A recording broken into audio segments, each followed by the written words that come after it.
Ciao studenti e bentornati. Welcome to lesson number 2, where we talk about the foundations of Italian pronunciation. My name is Manu Venditti and I'm the founder of Italy Made Easy, this channel where we help people like you become fluent in Italian, and we're at the very beginning of your journey. Like I said, lesson 2, make sure that you have watched our very important introduction and lesson 1, and today we are diving straight into Italian pronunciation and see how easy we can make it for you.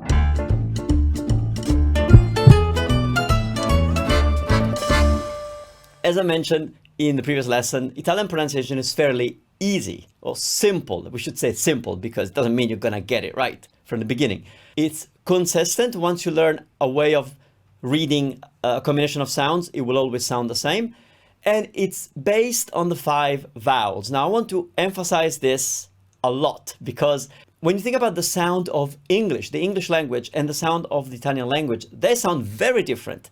And what makes them different is the fact that in English, there is a ton of consonants. Every word is made up of so many consonants, and you have very long words that only have basically one vowel sound. Whereas in Italian, that doesn't really happen. We love vowels, and you will find that, actually, here's the next slide, that the reason why Italian is so musical to you, when I hear it all the time, Manu, your language is so beautiful, it's so melodic. And I'm not saying that it's not, but I'm saying that the reason why it sounds so melodic to you and to me as well is that it's built around vowels. The Italian word for vowel is vocale, and in English, to vocalize basically has to do with singing, and that is why Italian sounds so musical, because we really focus on the vowels. And as a learner of Italian, I want you to keep this in mind every time you're speaking. It's all about the vowels and the syllables. Syllables being a combination of usually a consonant and a vowel in any order, and it could be 3, but like mostly it's a chunk of letters that revolve around the main vowel. And here's an important element that is going to make sure that the way you sound in Italian doesn't sound like a parody. It's very common to watch movies where they have Italian characters, usually American actors playing Italian characters. And what I hear as a native Italian speaker is an exaggeration of what might sound Italian to some people, but it's not really. And that is because most people try to force a melody. They're trying to speak Italian, forcing an Italian melody into it. And I tell you, you're going to sound a lot more natural, a lot more comfortable as well if you don't try hard to make it sound Italian, but you just make the vowels sound like they should, and I'm going to teach you how they should sound, and so you will be just fine. My argument is that while yes, Italians were very expressive, but I'm an observer of cultures, and I can see that most cultures are also very expressive, and the melody that you see in the Italian language, I can tell you that it's very similar to the melody of many speakers of English. And so if you're a North American, you're super expressive. Your English is just as bubbly as my Italian. And so, of course, each language has its own uniqueness and its own kind of melody. Here's another thing that I don't want you to worry too much about trying to fake. So look at the sentence here, and it says, excuse me, do you know where the post office is? But if I asked you to say this in a natural way, you're stopping somebody in the street, I say, so don't be robotic, and I'll try and do it, but it's not going to come out really nice. But excuse me, do you know where the post office is? Do you know where the post office is? Now, this is my accent in English, but whichever way you said it, you have a melody because you're trying to inject your personality into the thing you're saying, but also you're trying to come across as polite and soft, but also a little bit interesting. And so that melody would pretty much come through in Italian, even if you don't know exactly how an Italian would say that. So if I were to say that in Italian, and I stopped you in the street, I'd say, scusi, sa dov'è l'ufficio postale? Sa dov'è l'ufficio postale? Do you know where the post office is? So it's not identical. Again, I'm not teaching you to translate a sentence from English to Italian, also because you don't know any Italian yet. But we are laying the foundations for your Italian. And I would love for you to invest more time in getting ready instead of learning a bunch of sentences and phrases. Actually, I will never teach you a made-up phrase because they're usually useless. So if I were to analyze this, the Italian sentence, it would be, look at the vowels. So scusi, sa dov'è l'ufficio postale. So all those vowels, they are the center of the attention for all of those words. Scusi. I'm exaggerating a little, but if I were to say that naturally, scusi, scusi.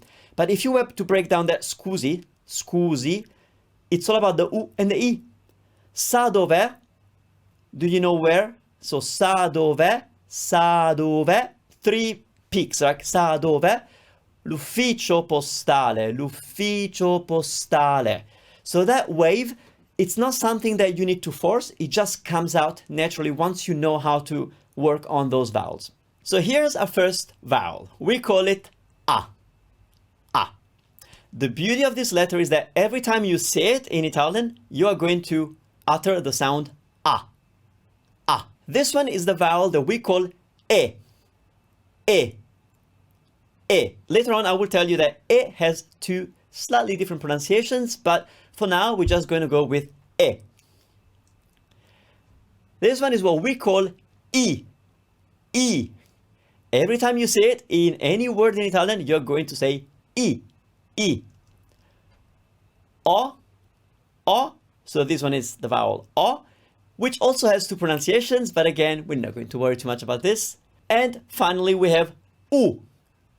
U. U. Just one sound. U. Let's begin with A. A. I'm going to give you a bunch of A sounding words. You actually know already many because there's so many Italian words in English. And I don't like saying Italian A sounds like the A in father because there's so many pronunciations of that in English. And even when a sound is phonetically described as being the same, it's still usually a little different because an Italian A is an Italian sounding A.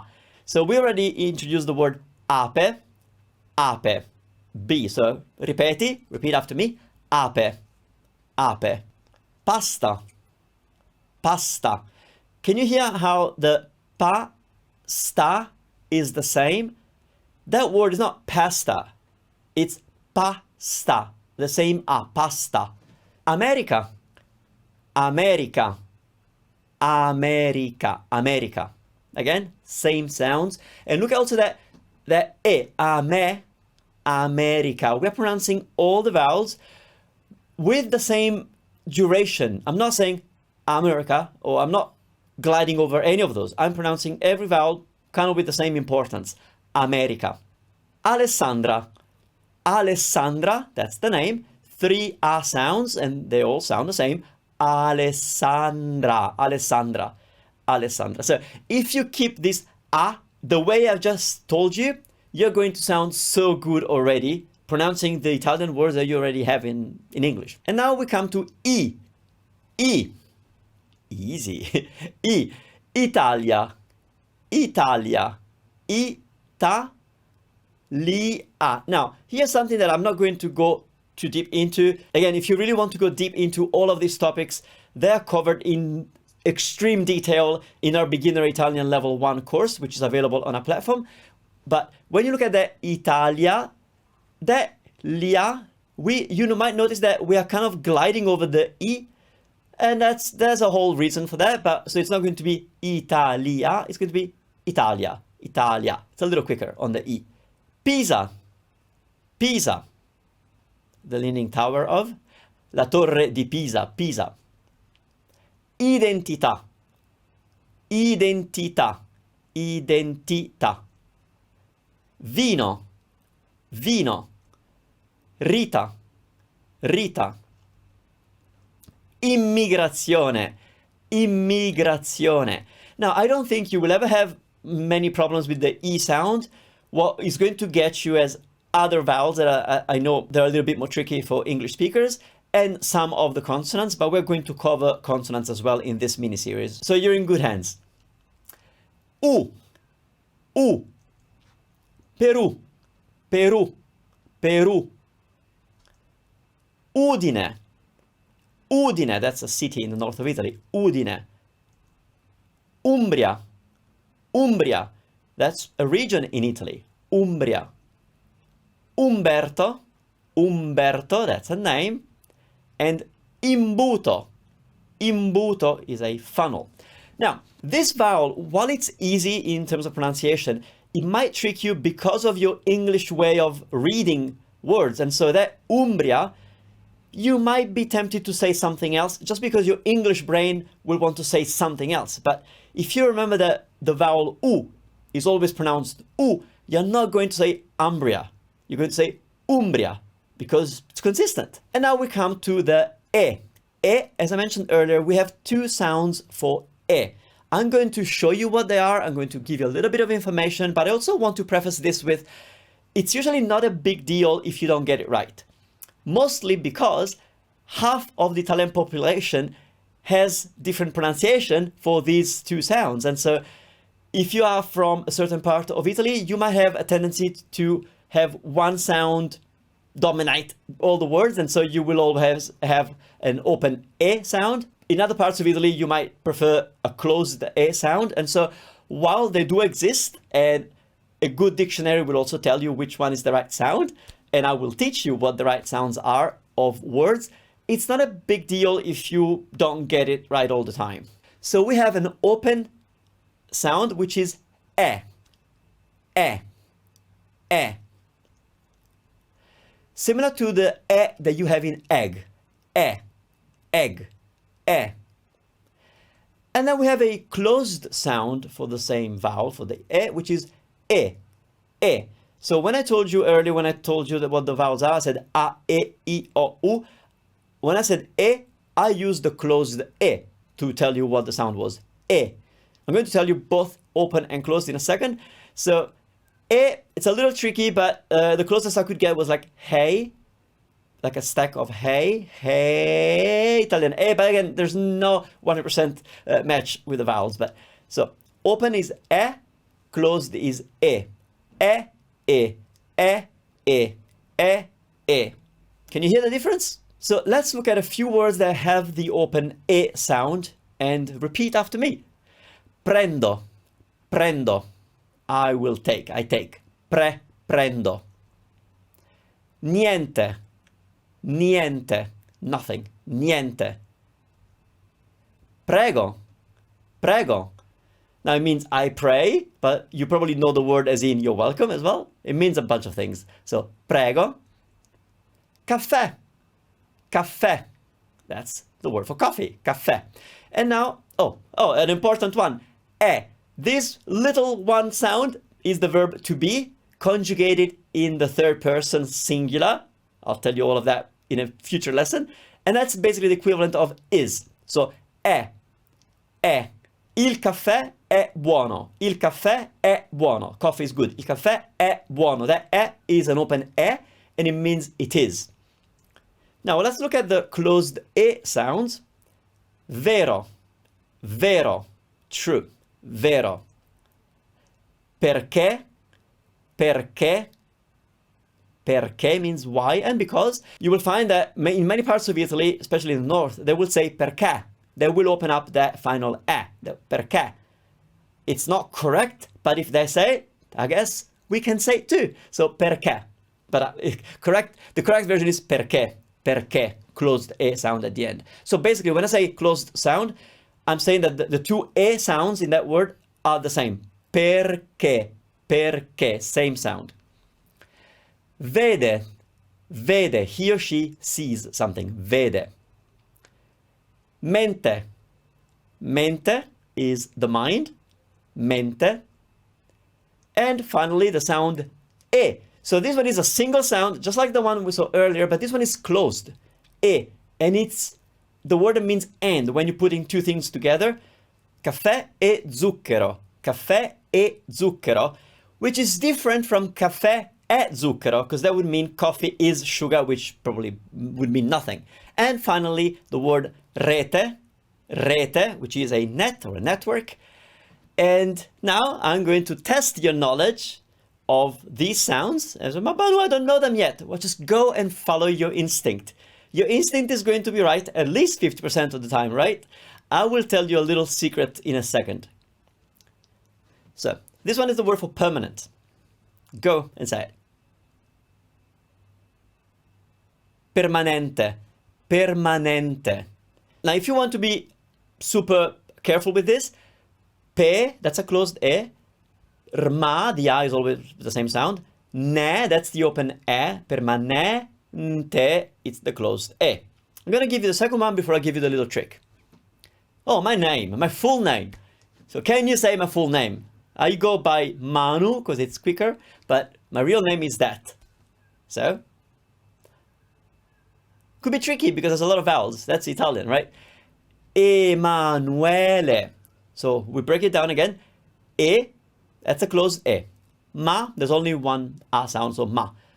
Nu, there's only one U sound, so nu. And then we have E, that's the open E. And then le, that's the closed E. So have you come up with a little theory of when we open up the sound in most cases? Because there is a way of knowing. The syllable that is stressed, if that syllable has the E, or as you will see soon, the O, and that is the syllable that you're stressing, usually you open up that one sound. So let's observe again. The word Emanuele starts with the E, but that's not the syllable that we're stressing. We're not saying Emanuele. We're just putting the stress later, right? So usually a non-stressed E vowel will sound E, closed E. Emanuele. You see how I end up on the Emanuele? Because I'm picking there. That's the most emphasized syllable. So I open up the E into an E. Emanuele. And the last E is closed all the time except when it has an accent on it. Remember caffè? Caffè, we opened up the E because it has an accent. Also, there are two different accents that you can have on the E vowel and they make a different sound, but that's not a topic for today. Like I said, head over to Beginner Italian Level 1 on our platform to really learn this deeply and be sure that you never get it wrong. But this one is the expression for pasta when it's cooked just right, which for Italians means a little undercooked. Al dente. Al dente. I opened up the de because it's the stressed syllable. Dente. Every Italian word must have a syllable that is stressed over the other ones. And so, dente. Oh, this one is a little tricky, but you know these guys, Romeo and Juliet, but we put Juliet first, gentlemen. All right, so Giulietta e Romeo. Giulietta e Romeo. To be honest, I would say this name as Giulietta. I would use the closed E because of where I'm from, but you will learn that when you have the IE combination, we tend to open up that sound. So Giulietta would be probably more accurate than Giulietta. But like I said, it doesn't matter too much. Giulietta e Romeo. Rome, opening up. O. Perfetto. Finally, the word for forests. Esatto. Foreste. Foreste. Foreste. Let's keep going with this one. Residente. Residente. You're probably getting all of them right. That's the name, Emily. Emilia. Emilia. Another name. Emma. Emma. Here the difference, Emilia, the opening A was closed, but for Emma we opened it up. Why? Well, because out of the two syllables, Emma, which one is the stoma that we're emphasizing? The first one, Emma. Same as English, basically. So Emma, we're opening up. In terms of stress, it's the same as English. Emma.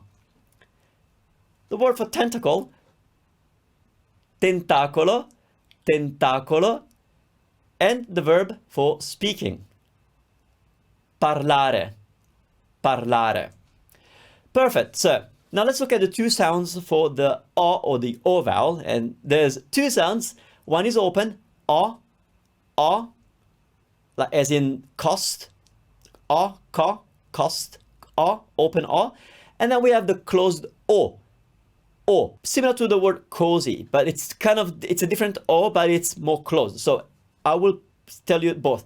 O, open, O, closed. So let's look at some sounds that have the open O. The word no, no, to mean no. That's very different. In English, it has a closed O. It's a no. Also, here's an important thing that I want to point out. As an English speaker, one of the biggest challenges that you will have is with this vowel O, because in English, very rarely it's a sharp O. It usually morphs into something else. And so the most typical change for the O sound in English is to become a O. It kind of becomes an oo a little bit. And so in English, this could be no. I'm exaggerating. But in Italian, it's just no. No. Open O. No. Però. Però. Però. But. However. Però. Opera. Opera. Opera. This one is a little tricky, but let's try. So we have the sound U, so we have nu. And then we have the O. Now, based on what I told you about the A vowel, would that O be open or closed? We're actually stressing that O vowel. Nuo. Nuo. Open O. Nuova. New for feminine. Nuova. And excellent. Ottima. Ottima. So again, all those O's were open. Here's a bunch of closed O. Anno. Anno. Year. Novità. Novità. News or novelty. Opulenza. Opulenza. Opulence. O. The word or, like this or that. O. It's a closed O. And oceano. Two O's and they're both closed. Oceano. Oceano. You see how that che is open? Because we're stressing it. Oceano. So you already know more than most students of Italian who've been learning Italian for months or years. So here's nonno. Nonno. Grandfather. Nonno. One is open, one is closed. Nonno. Sandwich. Panino. Panino. Closed. Porta. Porta. Can you hear? Is it open or closed? Porta. It's open. Portone. Ha, they're both closed. Portone. Poco. Little. Poco. Po is open, co is closed. And finally, la capitale, Roma. It's closed. Once again, it's not super important that you get these vowels right. I'm just showing you the options so that you learn how to hear them and you check your gut feeling. I tell you that your gut feeling will help you a lot if you just trust it. And if you get it wrong, it's okay. So now it's your turn and let's try this one. Operare. Operare. We've seen this word before. Imbuto. Imbuto. Faro. Faro. Ah, it looks the same, but it has an accent on it. And an accent on an Italian word, especially that accent that goes from the top left to the bottom right, will open up a sound. So farò. Faro, lighthouse. Farò, I will do. It's very important that you get these nuances, that you assimilate them, because I want your best tool to be your instinct. And so pay attention and this will pay off. Microfono. Microfono. E abbiamo finito. We're done for today. I will see you in tomorrow's lesson where we're going to go deeper into some exciting topics, all taken from beginner Italian level 1.